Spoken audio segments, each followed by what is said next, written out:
किसी जंगल में एक सियार रहता था। एक बार भोजन के लालच में वह शहर में चला आया।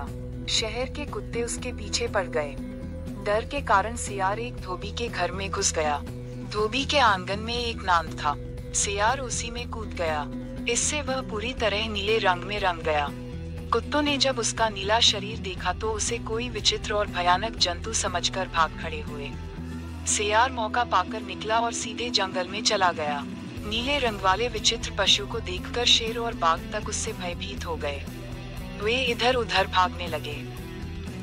धूर्त सियार ने सबको भय से व्याकुल जानकर कहा, भाई, तुम मुझे देखकर इस तरह क्यों भाग रहे हो?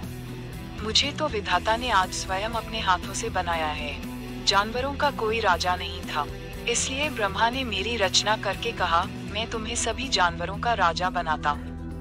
तुम धरती पर जाकर जंगली जंतुओं का पालन करो।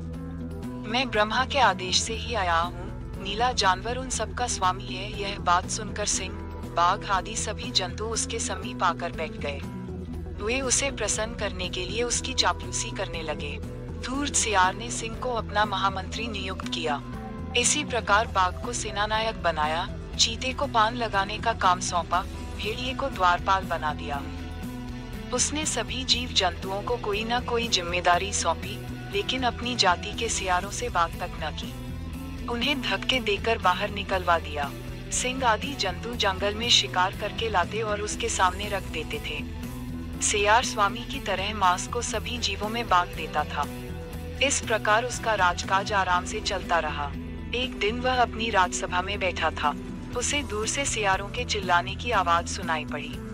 सियारों की हुआ हुआ सुनकर वह पुलकित हो गया और आनंद विभोर होकर सुर में सुर मिलाकर हुआ हुआ करने लगा।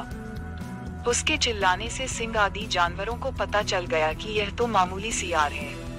वह मक्कारी के बल पर राजा बनकर हम पर शासन कर रहा है।